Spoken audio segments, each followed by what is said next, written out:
Okay so hello everyone. इस video में हम जानेंगे मेथड ऑफ रिजोल्यूशन के बारे में। मतलब मेथड ऑफ रिजोल्यूशन क्या है, इसको कैसे यूज़ करते हैं, इसको यूज़ करके हम रिजल्टेंट का वैल्यू कैसे फाइंड करते हैं, फार्मूला सब के बारे में जानेंगे। तो इसके पिछले वीडियो में हम जाने थे कॉसाइन लॉ मेथड के बारे में। मतलब कॉसाइन लॉ मेथड और मेथड ऑफ रिजोल्यूशन दोनों ही मेथड एनालिटिकल मेथड के अंडर आता है, जिससे हम क्या करते हैं ना, रिजल्टेंट का एक वैल्यू फाइंड कर सकते हैं। ओके। तो अगर आपको ये पीपीटी और हैंड रिटेन नोट्स चाहिए तो आप इसे पिन कमेंट सेक्शन से भी डाउनलोड कर सकते हैं।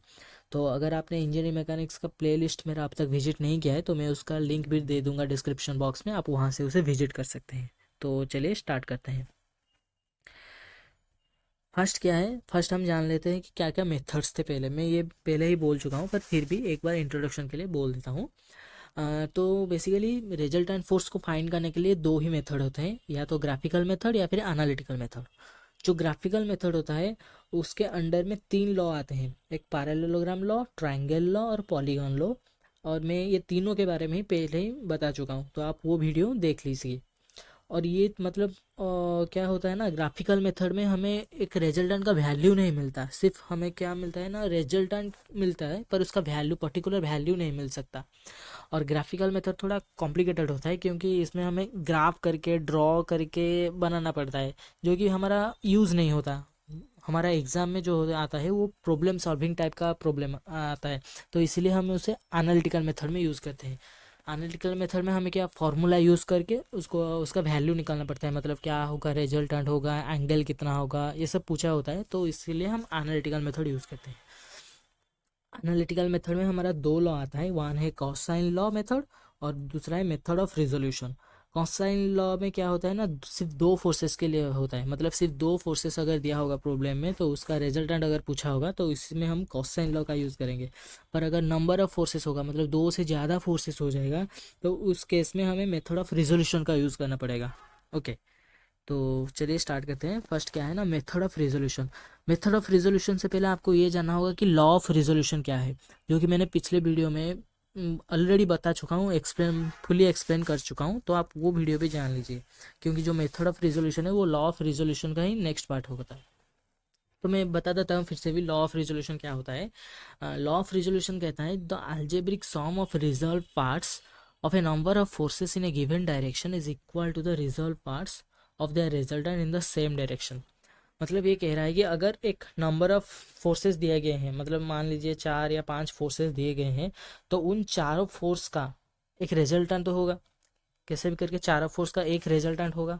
तो वो जो चारों फोर्स है, चारों फोर्स को हम क्या, मतलब एक फोर्स दो पार्ट में डिवाइड होता है ना, मतलब एक कॉस पार्ट में एक साइन पार्ट में, तो चार फोर्स क्या हो गए, आठ पार्ट में डिवाइड हो गए। तो वो आठों फोर्स में से कुछ एक्स डायरेक्शन में होंगे, कुछ वाई डायरेक्शन में होंगे। तो ये बोल रहा है कि जो भी एक्स डायरेक्शन में फोर्स होंगे उन सबको अगर हम ऐड करेंगे तो उसका वैल्यू, जो इसका रिजल्टेंट होगा, रिजल्टेंट का भी दो फोर्स होगा, एक एक्स में और एक वाई में, तो रिजल्टेंट का जो एक्स डायरेक्शन में होगा उसके साथ मतलब इक्वल होगा, और जो वाई डायरेक्शन में होगा उसका वाई के साथ इक्वल होगा। मैं बता देता हूँ क्या है। मतलब ये जो फर्स्ट फर्स्ट फिगर है, फर्स्ट फिगर में, ये फिगर में एक एक्स वाई प्लेन है, और एक्स वाई प्लेन में क्या है ना, चार फोर्स है, F1 F2 F3 और F4, ये चार फोर्सेस हैं, जो कि एक्स एक्सिस के साथ थीटा 1 थीटा 2 थीटा 3 और थीटा 4 के साथ ये एंगल में है।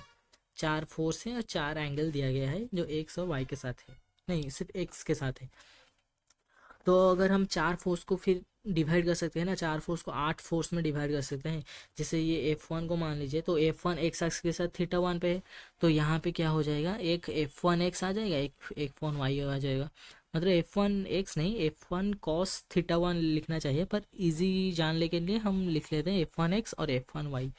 फिर F2 जो है, ये जो F2 है, F2 भी इसी क्या है ना, कॉस थीटा 2 एंगल, मतलब थीटा 2 एंगल में है X1 के साथ, एक्स डैश के साथ।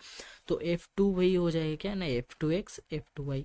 फिर F3 x F3 Y, F4 x F4 Y. फिर ऐसे ऐसे होके मतलब टोटल आठ फोर्स आ जाएंगे, चार फोर्स आठ फोर्स में डिवाइड हो जाएंगे।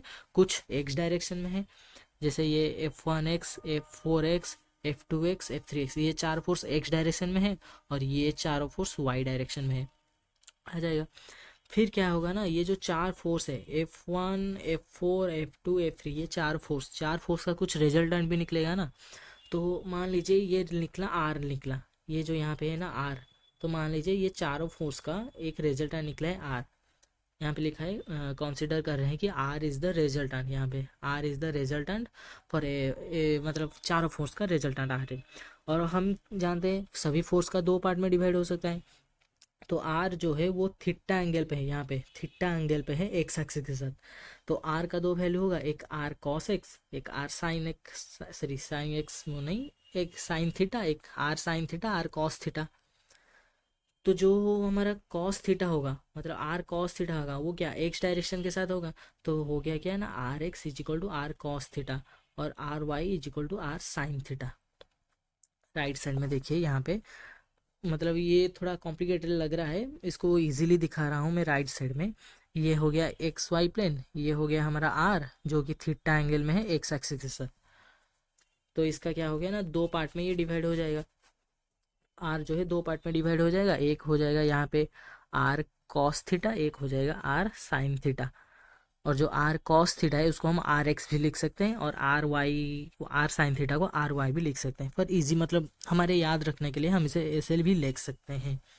तो फिर क्या होगा ना लास्ट में जब हम अप्लाइंग लॉ ऑफ रिजोल्यूशन करेंगे इन द एक्स डायरेक्शन में, तब क्या होगा ना आर एक्स जो है, मैं पहले ही बोला था ना मतलब जो जो एक्स डायरेक्शन में है फोर्स उन सबको ऐड करेंगे इज इक्वल टू रिजल्टेंट का एक्स डायरेक्शन में जो है उसका वैल्यू के साथ इक्वल आ जाएगा। तो यहाँ पे जो है हमारा आर एक्स जो है वो एक्स डायरेक्शन में है, आर एक्स यहाँ पे एक्स डायरेक्शन में, तो आर एक्स इक्वल टू क्या होगा ना, यहाँ पे जो जो फोर्स था, यहाँ पे जो 8 फोर्स है, 8 फोर्स में से जो यहाँ पे ये चार फोर्स एक्स डायरेक्शन में है, कुछ प्लस एक्स में है कुछ माइनस एक्स में है। तो सबको हमें ऐड करना पड़ेगा। तो ऐड जो करेंगे यहाँ पे हमारा क्या ना साइन कन्वेंशन का यूज़ होता है, यहाँ पे साइन कन्वेंशन यूज होता है। साइन कन्वेंशन के बारे में भी मैं पहले ही बोल चुका हूँ, आप वो वीडियो देख सकते हैं कैसे फाइंड किया जाता है साइन कन्वेंशन।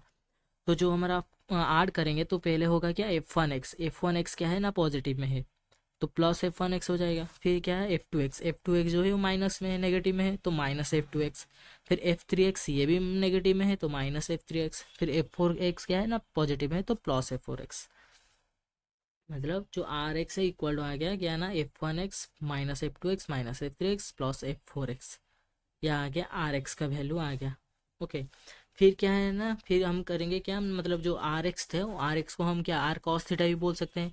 तो वही आर एक्स के बदले हम आर एक्स के बदले क्या लिख लिया ना आर कॉस थीटा लिख लिया। R cos theta is equal to summation of F of X. Summation मतलब टोटल आड है, मतलब एक्स डायरेक्शन में जितने भी फोर्स है सबको आड कर किया गया है और वो लिखा गया है summation of F of x. F of x यहाँ पे ऐसा लिखा है बट प्रॉब्लम में हमारा एक पर्टिकुलर वैल्यू आएगा। फिर जो हमने एक्स डायरेक्शन में किया उसी को अभी हमें वाई डायरेक्शन में करना है। वाई डायरेक्शन में applying law of resolution in Y direction, तो आर वाई आ गया, R Y is equal to जो ऐड करेंगे यहाँ पे जो चार फोर्सेस है, चार फोर्सेस एक्स की तरफ और चार फोर्सेस यहाँ पे वाई की तरफ है। तो यहाँ इसमें भी कुछ प्लस होगा कुछ माइनस होगा। जो ऊपर के हैं ये हो जाएंगे हमारा प्लस हो जाएंगे और जो नीचे के हैं ये माइनस हो जाएंगे। तो वही आ गया क्या ना plus F1y plus F2y minus F3y minus F4y। तो लास्ट में क्या हो जाएगा ना R sine theta is equal to summation of F Y. Summation of R sine theta is equal to summation of F Y. F summation of F Y मतलब Y direction में जितने भी फोर्सेस है सबको ऐड किया गया है। Okay, तो अभी हम इससे ये हो गया हमारा लॉ ऑफ रिजोल्यूशन हो गया। तो लॉ ऑफ रिजोल्यूशन के बाद अब हम देखेंगे मेथड ऑफ रिजोल्यूशन, मतलब जो आर का पर्टिकुलर वैल्यू कैसे निकालेंगे। तो इसके लिए बेसिकली हमारा तीन फार्मूला है। फर्स्ट फार्मूला है रिजल्टेंट के लिए, रिजल्टेंट कैसे निकलेंगे ना root over of summation of F X square plus summation of F Y square. क्या है फार्मूला ना यहाँ पे हमारा जो फोर्सेस का एक निकला था ना वैल्यू निकला था, एक समेशन ऑफ एफ वाई और समेशन ऑफ एफ एक्स निकला था, मतलब सबको ऐड करके। तो वही यहाँ पे तो रिजल्टेंट निकलने के लिए फॉर्मूला क्या है ना R is equal to root over of F X का स्क्वायर प्लस एफ वाई का स्क्वायर।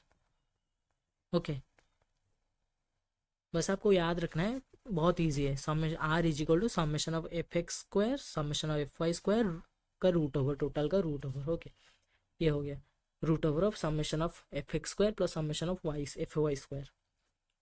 फिर क्या है ना थीटा, थीटा कैसे फाइंड करेंगे ना when theta is with x direction, मतलब जो रिजल्टेंट है यहाँ पे रिजल्टेंट एक्स एक्सिस के साथ थीटा डिग्री में है तो वही बता रहा है कि जब क्या होगा ना, जब एक्स एक्सिस के साथ रिजल्टेंट थीटा डिग्री में होगा एक्स एक्सिस के साथ, तब क्या होगा फॉर्मूला ना, tan theta is equal to summation of F Y divided by summation of F X.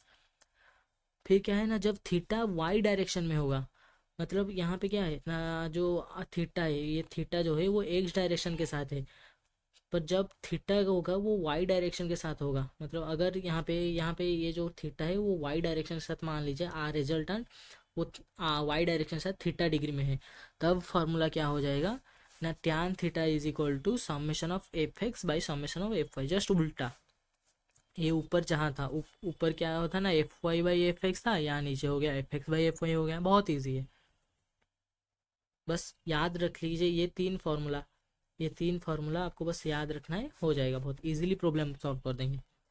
फिर एक आया मतलब कुछ स्टार पॉइंट है, ये 4 पॉइंट स्टार पॉइंट है। अगर आपने साइन कन्वेंशन अच्छे से मेरा वीडियो देखा है तो आपको ये बहुत आसानी से याद हो जाएगा कि जब हमारा एफ एक्स का वैल्यू पॉजिटिव आएगा, मान लीजिए रूट, ये मान लीजिए ये एक प्लेन है, ओके, ये एक्स ये हो गया एक्स और वाई प्लेन हो गया। क्या कह रहा है ना, when F X is positive F Y is negative F Y also positive, तब रिजल्टेंट का वैल्यू होगा फर्स्ट क्वाड्रेंट पे। ये हो हमारा फर्स्ट क्वाड्रेंट, ये हो गया सेकंड क्वाड्रेंट, ये थर्ड क्वाड्रेंट, ये हो गया फोर्थ क्वाड्रेंट। तो जब हमारा क्या ना एफ एक्स का वैल्यू पॉजिटिव में होगा, एफ वाई का वैल्यू भी पॉजिटिव में होगा, पॉजिटिव पॉजिटिव, तो वो आ जाएगा क्या ना, फर्स्ट क्वाड्रेंट में आ जाएगा, जब दोनों का वैल्यू पॉजिटिव में होगा, ओके। फिर क्या है ना, जब हमारा क्या ना एक्स का वैल्यू पॉजिटिव में होगा और वाई का वैल्यू नेगेटिव में, मतलब यहाँ पे पॉजिटिव, ये हो गया नेगेटिव, तब क्या होगा ना, ये फोर्थ क्वाड्रेंट में आ जाएगा, ओके। फिर आया क्या ना, जब एक्स का वैल्यू नेगेटिव और वाई का वैल्यू पॉजिटिव में होगा, एक्स का वैल्यू क्या होगा ना नेगेटिव नेगेटिव, वाई का वैल्यू होगा पॉजिटिव, तब ये आ जाएगा सेकेंड क्वाड्रेंट में, सेकेंड क्वाड्रेंट में। फिर क्या है ना, जब एक्स का वैल्यू हमारा है नेगेटिव और वाई का वैल्यू भी नेगेटिव आ जाएगा, तो तब ये आ जाएगा कहाँ पे ना, थर्ड क्वाड्रेंट में, ओके। ये बस मतलब शॉर्ट क्वेश्चन में भी आ सकते हैं ये, मतलब दे दिया होगा एफ एक्स दे दिया है पॉजिटिव में और एफ वाई दे दिया है पॉजिटिव में, तो पूछेगा कि आर का वैल्यू मतलब किस क्वाड्रेंट में लाया करेगा। एक मार्क के लिए क्वेश्चन आ सकता है, पर लॉन्ग क्वेश्चन में ये नहीं आ सकता। तो बस साइन कन्वेंशन याद रखना है, ये आराम से हो जाएगा, बहुत ईजी है। तो ये वीडियो यहाँ पे ख़त्म हो रहा है, मतलब रिजल्टेंट का यहाँ पे मतलब कोर्स सब ख़त्म हो रहा है। नेक्स्ट वीडियो में हम कुछ प्रॉब्लम कर लेंगे, ये जो लॉ हम पढ़ाए थे एनालिटिकल मेथड जो लॉ पढ़ाए थे उसके बारे में कुछ प्रॉब्लम कर लेंगे नेक्स्ट वीडियो में। और इस वीडियो में मैं इसका नोट जो होगा, जितना भी नोट है अब तक बनाया है हमने इस लॉ ऑफ रिजोल्यूशन मतलब फोर्स रिजल्टेंट में, जितना भी नोट है मैं वो उसका लिंक दे दूंगा डिस्क्रिप्शन बॉक्स में, आप वहाँ से उसे डाउनलोड कर लीजिएगा। So thank you.